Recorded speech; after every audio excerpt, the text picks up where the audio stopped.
a little bit later. And there was a mulligan for both players beforehand. Let's consult these prize cards though. Your Vettel, Shaman, Terapagos, and the Marnie's Imp. I don't think terribly bad for either player. Well, there is that Shaman over on Mike's side. But here we go, fist bump. Round 13 here. Both our players kicking us off for our day 2 of competition. Francesco is going to be starting things off with that Fan Rotom on the bench and that Hoo-Hoo in the active spot. Yeah, so while Francesco, that lead didn't seem too bad actually.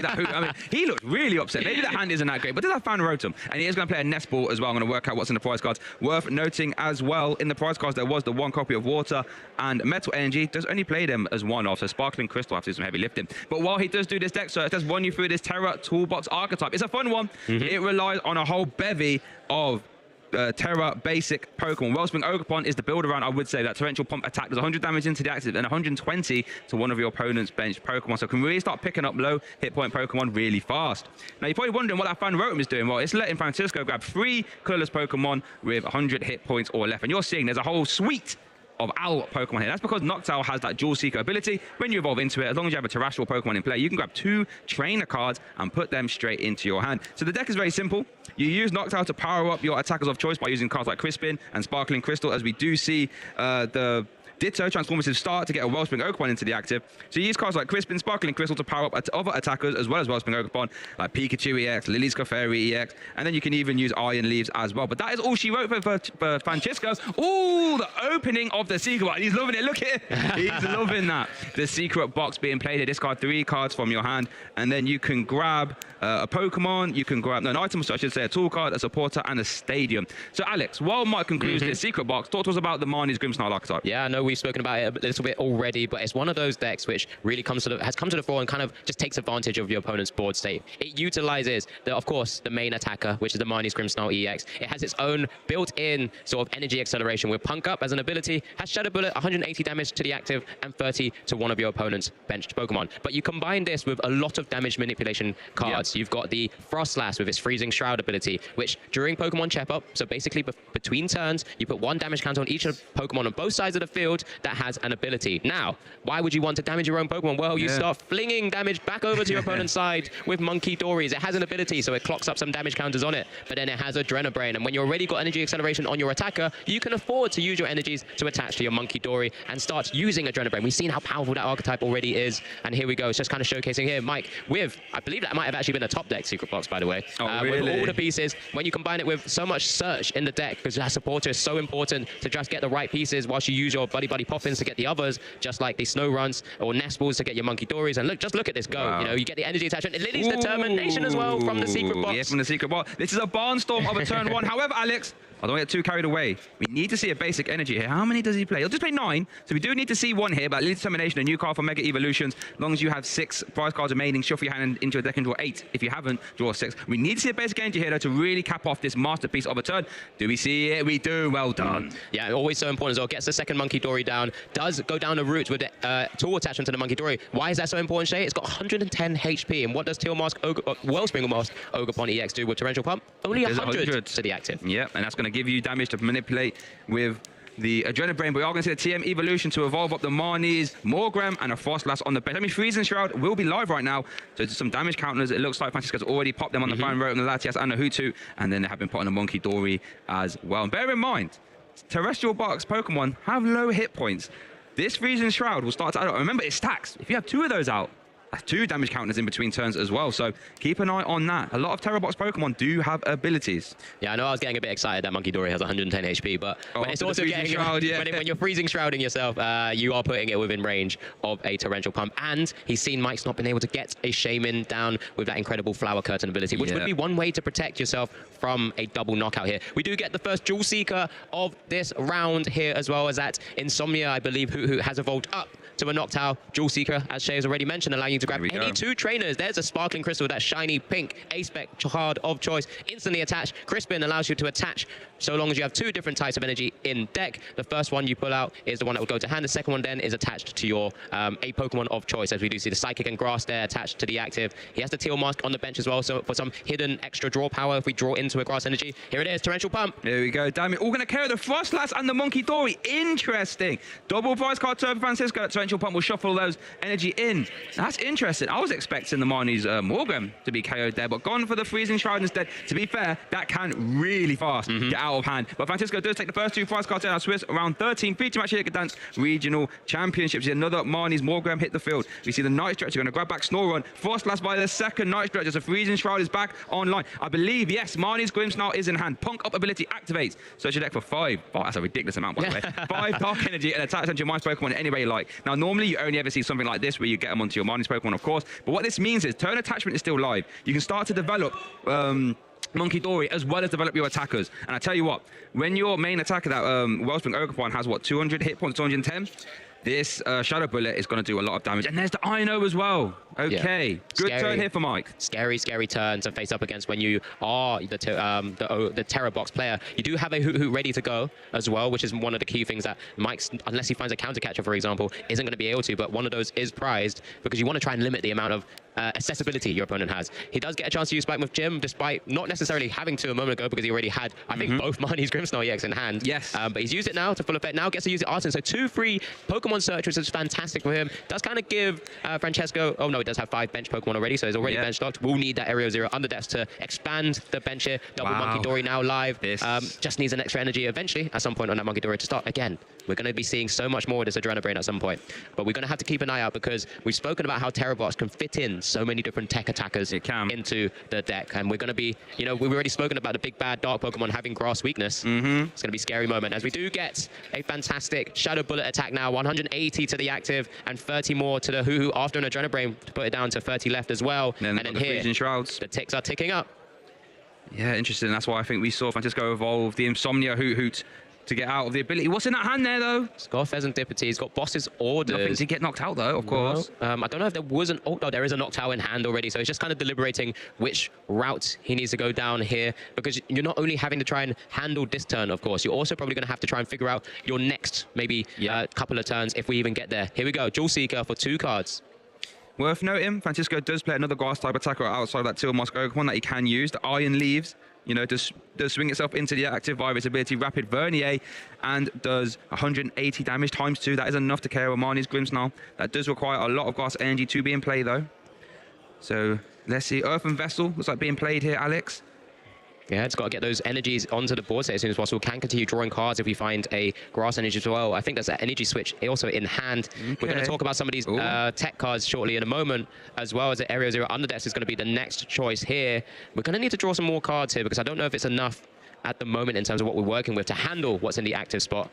But let's just see the route that Francesco is going to take this. There it is, a Earthen Vessel pitching away a Fan Rotom. 2 grass energies, that's always a scary sight if you're a dark type Pokemon with a grass weakness, because you're starting to see maybe that Teal Mask Pokemon get powered up, or even one of the tech cards in Francesco's deck, that Iron Leaves EX. Yeah, the Iron Leaves, that Prism Edge, we did talk about it a little bit earlier. 180 damage times 2, Rapid Vernier would get us straight into the active. But here is the Teal Dance. Attach your grass energy from your hand, draw a card. Nest Ball was found. Remember, we did take Area 0 under depths from the Jewel Seeker. So now Francisco can have 8 bench Pokemon in play as long as there's a terrestrial Pokemon. There's a turn attachment.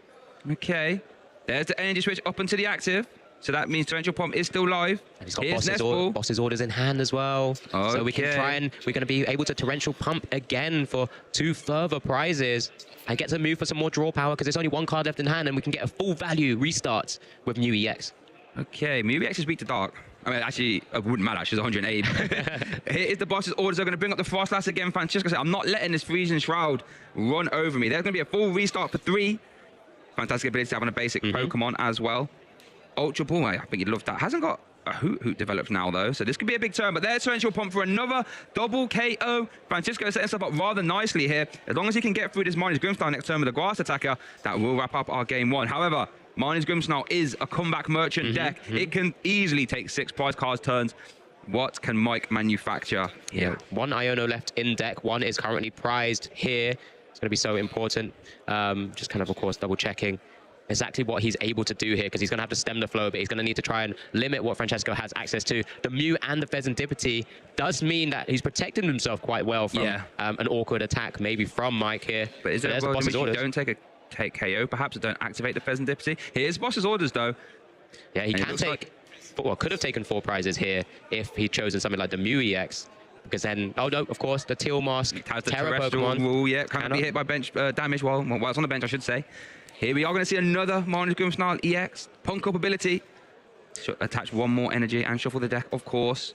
And this is where sometimes the Grimmsnarl has struggled a little bit. It does need that additional draw power, so it's kind of reliant on many of his supporters to get into it. Can still Lilies for a full effect of 8. Has Arvin in hand as well, but it's not... It's not this turn, though, oh, yeah, there you go. Yeah, of course. So there's the Adrenaline Brain, though.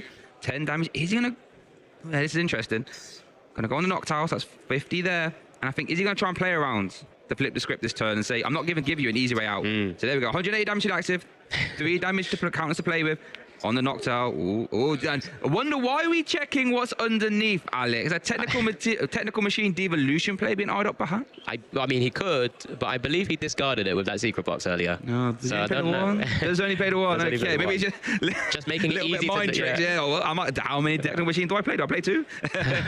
Got it the wrong way around. But yeah, that's the kind of key thing here. Now it's on Francesco to try and piece together some way to get this maybe knockout here if possible. But we're just getting the attachment on the Teal Mask. Hard though. No Hoot developed. You know, so there is no Ultra Ball bailout. Hand is rather large for restart. Can use an Ultra Ball to try and find something, so you can restart from, you know, maybe 1 or 2 perhaps. We did see the turn attachment of the Psychic as well, so Teal Dance is still live.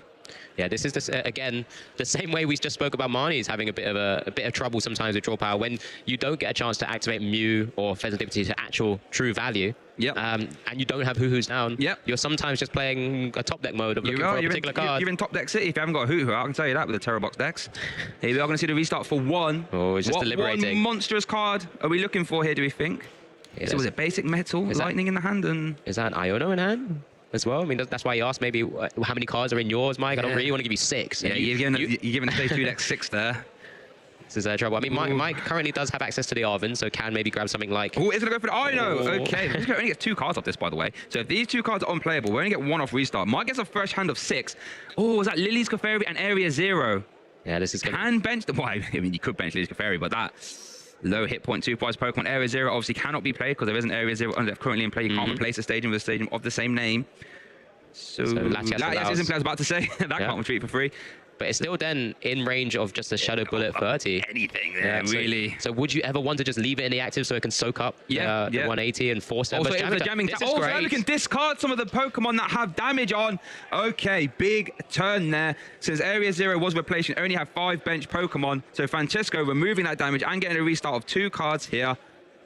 Does have Grass Energy to continue drawing as well, so this is looking quite nice. Does have Crispin and Ultra Ball for next turn, but so if something goes down, that leaves space for Iron Leaves and a Crispin to get more Grass Energy on the field. So Iron Leaves could be a pretty scary option there. Iron Leaves is, But Mike has sort of maneuvered into an Iono there from that previous Iono. Here's a Monkey Dory coming down with a Dark Energy, of course. Right now, a little bit less impactful because there's only 1 damage counter. What support to go with? Yeah, surely. Mike. This is a tough decision, but has gone for the Ino.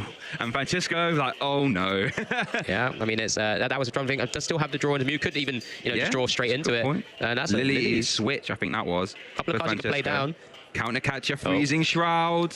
Counter Catcher could be huge here, actually. So I'm not hitting into that fan row. Going after the Grass type. Can we reach into that, though? So that would bring you up 190.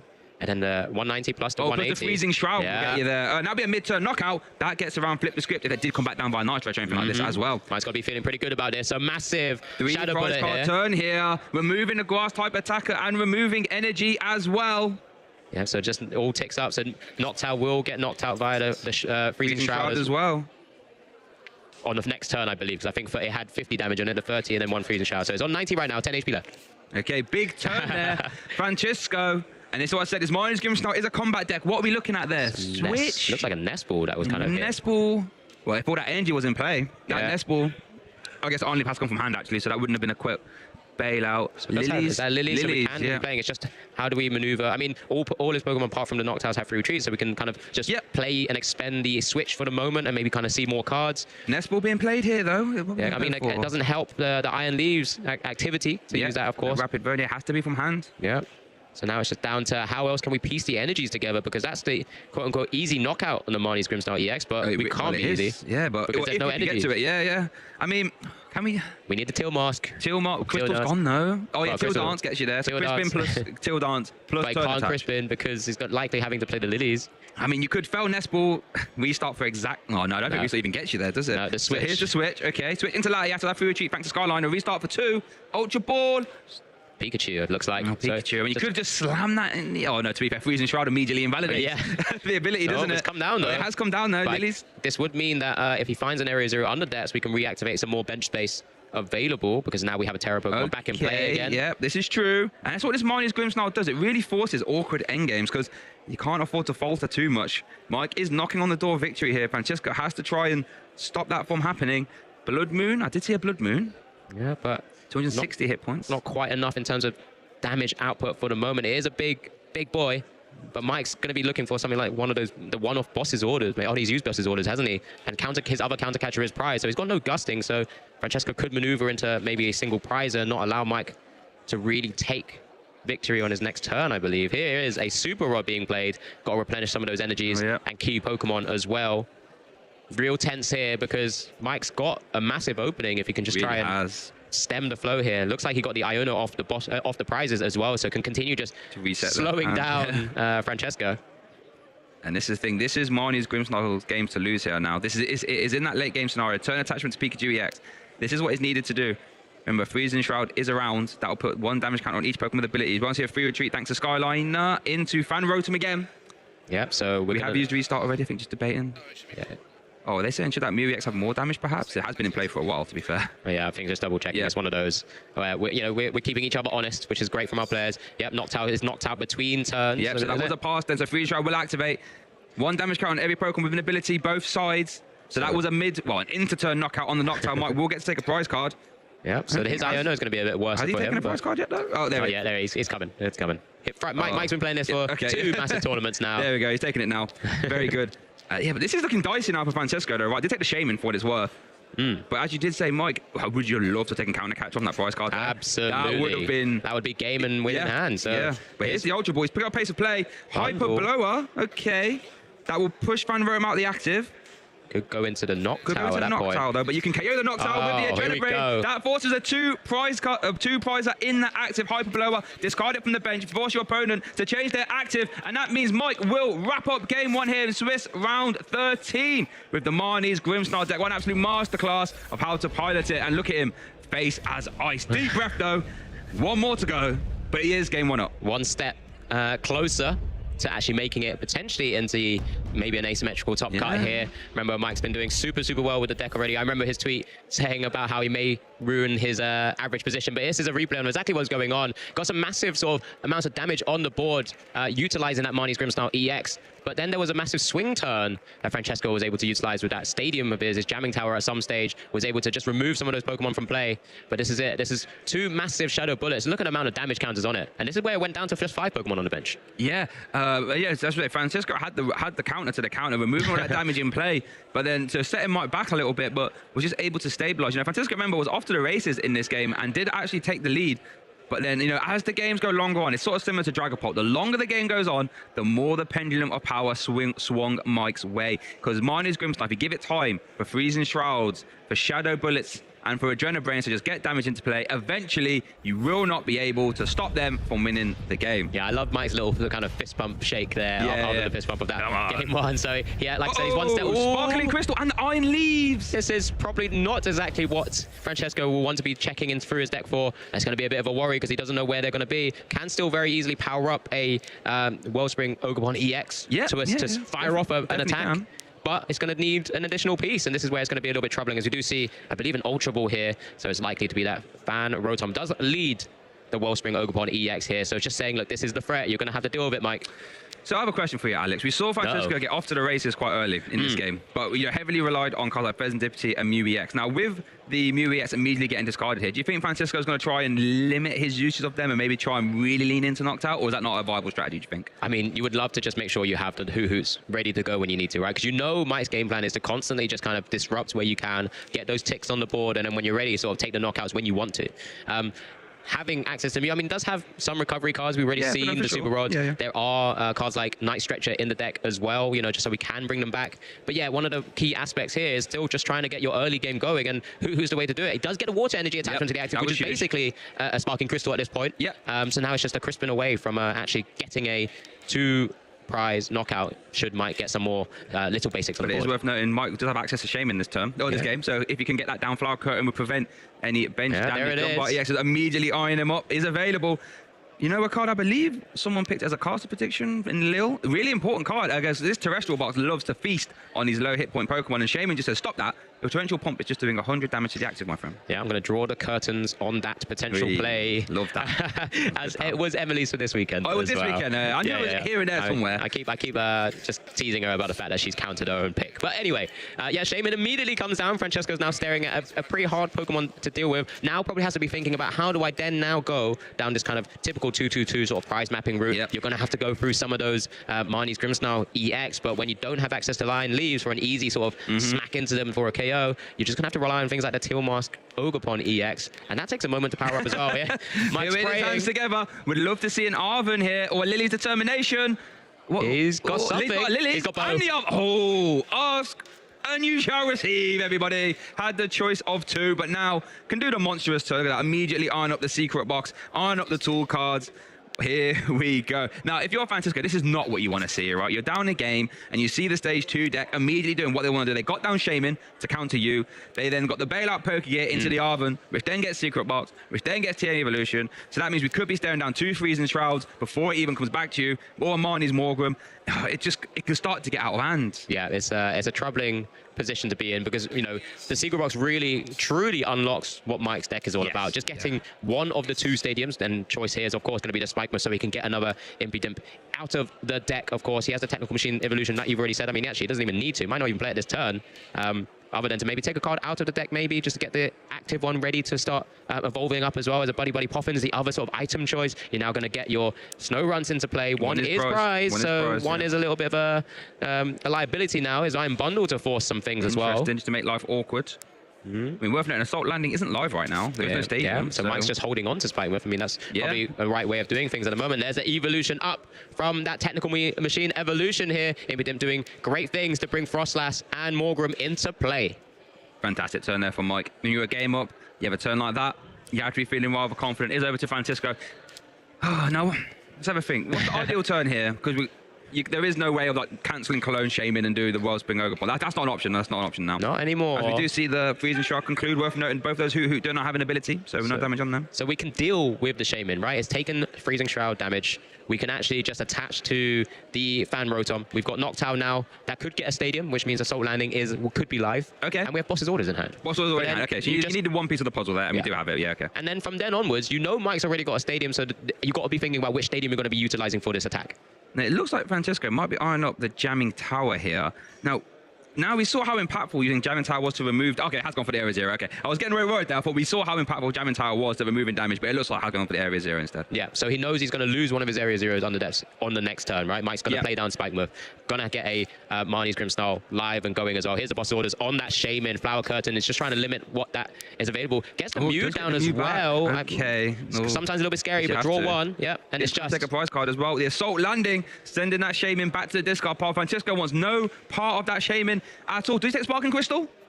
Yeah. No, took the Rotom. Keep an eye on that. Is over to Mike now. We know has the Sparkman Stadium in hand, and we know has the counter catcher as well. Going to bring up Hoo. I like that actually. Saying you had to do a bailout restart, and you've only got one Hoo available. Let me try and carry it. Bear in mind, and it's going to do it with a big Lily's determination as well. Guaranteed knockout because he could just grab the Marnie's Grimmsnarl EX from the stadium, and that's why all this synergistic cards that you get in Marnie's Grimmsnarl EX decks, they just work together so nicely, especially when you combo it with the Secret Box A spec. That truly unlocks everything there. Didn't even hit any of them from the Lily's to 8, so can just grab it when he chooses to do so. Gets the Monkey Dory down as well. I don't know if there's a Dark Energy in hand. There's not. So he's just missed that piece. That could have been quite nice. That would have been nice. But when you're in this sort of position, like you've already said, Shay, you're not going to be complaining. No, I think if you was to tell Mike this would be your setup or game up, I don't think he'd be complaining. I don't think he'd be like, I can't believe I missed basic energy there. Could Spike Move for potentially... Oh, no, he's already used it to grab for the Marnie's Grimmsnarl EX. But yeah, later turns, if that hangs around, you're going to use it to grab the another Morgrim out of the deck as well. Just kind of prep the second attacker. But this can be a bit scary because... We didn't get Shaman back. Yeah, Mike doesn't also know that Iron Leaves is currently prized, so he's not currently taking out... there's 2 energies on the board state. As we do see the KO onto the active Shadow Bullet, we are going to see the damage getting spread, and we do see the freezing Shroud ticks as well. Francesco, hand wasn't the greatest. What have we got there? Crispin. Jamming Tower come to hand as well. Fan Rotom's come into play, a second one. That's probably not ideal because he's got to play down some cards. Jamming Tower is now also in play. Switch into the so Mew. we're burning cards for the big restart then. So I think has two. Yeah, 2 cards in hand. One's a Crispin. I mean, you could play the Crispin now. Wait, has he got 3 cards in hand or 2? Oh, it is 2. Okay. Oh, yeah. Restart for 1. You really want to try and keep your support for the turn. Big 1, no restart. What are we working with? Was that a Ogerpon, perhaps? I think it might be an Ogerpon. Here is the Crispin. Search a deck for 2 different color basic energy. Attach 1.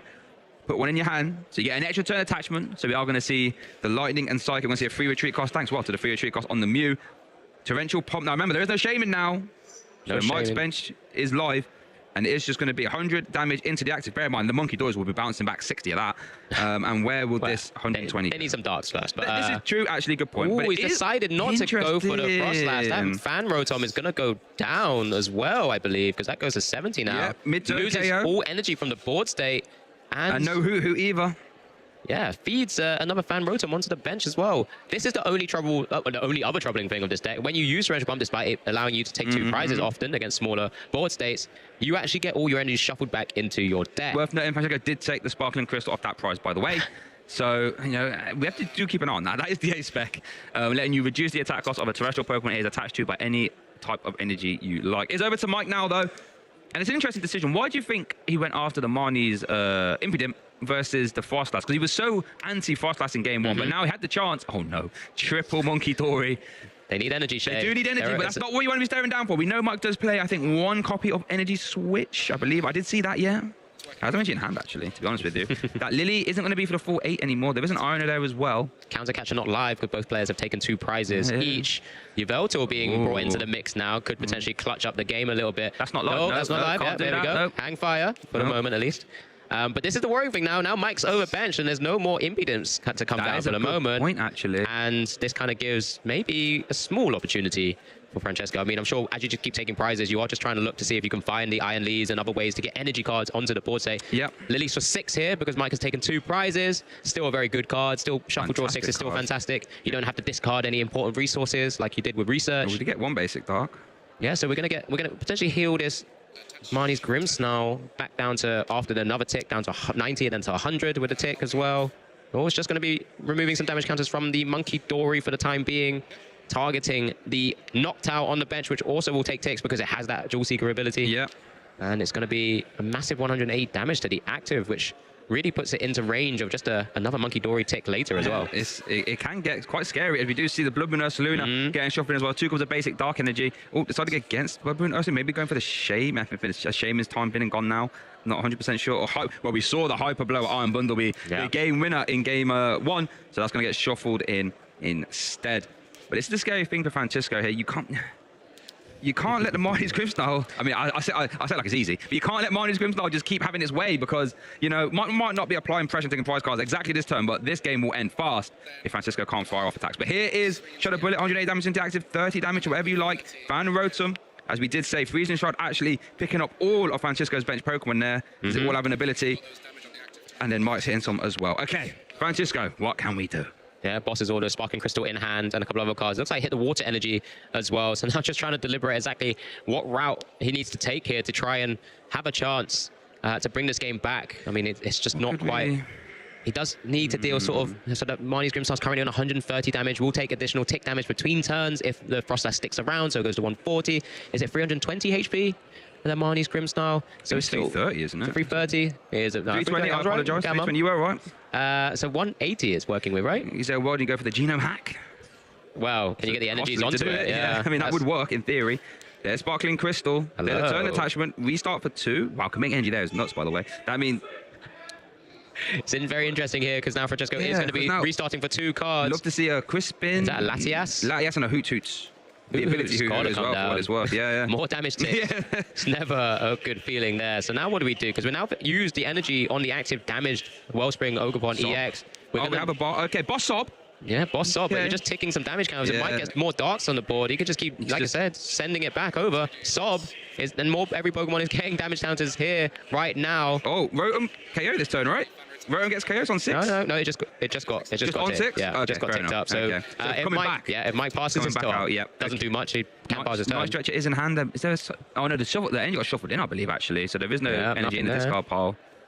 Okay, it's over to Mike now, though. Ooh, interesting. For 4. Okay. I mean, if Mike finds the right pieces, he pushes himself so far ahead I know those that pieces he's okay energy, with. do we think? So we're looking for here to get more use of Monkey Dory? Oh, absolutely. That's always a good start. I mean, energy switch also work? Getting out there. No. Doesn't hit anything. Doesn't hit anything. Counter catch is So still not live. One tick can take 2 prizes this turn just by simply moving a Monkey Dory tick, even to the Noctowl if he wants to, but just goes for the active, removes the Sparking Crystal and the energy from play. So that's 2 prizes. We'll get a third via that Rotom. And took a Dark Energy from the prize card. Nuts. So then we get the second use of Adrenabrain. That's going to be, that's going to be game actually, because that was his last prize card to take. Mike Ellis with the pop-off as well. Stand proud, my son. Congratulations. He wins our Swiss round 13 feature match here in Gdansk. Marnie's Grimmsnarl Masterclass, everybody. If you weren't convinced, you should be now. Yeah, incredible display of the Marnie's Grimmsnarl EX deck. Congratulations, Mike. Truly well done there to really take this Swiss round 13. Commiserations to Francesco, but just unfortunately wasn't able to close out despite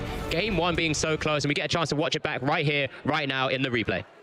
Yeah, no, this game 1, Francesco was off to the races. Make no mistake about it, applying pressure, but Mike was just able to stabilize. This was a massive turn, by the way, removing a lot of damage, which Mike was just trying to build up. But even with that being said, Francesco just run out of steam a little bit. These Ionos were back-breaking, and then Mike was just able to slowly but surely build up the damage. Look at all those dice being placed, and it just can get out of hand realistically, and then Mike was able to just close it out. Yeah, absolutely. All these damage ticks over really sort of adding up across both board states, and just when you can just manipulate all of this damage, despite Francesco doing his utmost to remove some heavily damaged Pokemon, but this Iron Bundle was what came up truly to the fore here and was able to give Mike the win. I always love that fist bump there. And there it is, Iron Bundle once again, making it a little bit harder for Francesco to get into the game in game 2. We know there were some awkward prizes. Frostlass did come down here, but that Frostlass didn't actually stuck around in comparison to game 1. It was an interesting decision from Francesco, because in game 1 was very anti-Frostlass. So any chance he had to get rid of it, he would. But in game 2, here it is actually, using the boss's orders to get rid of the Marnie's Morgrem, not boss, I should say torrential pump, sorry, to KO the Marnie's Morgrem.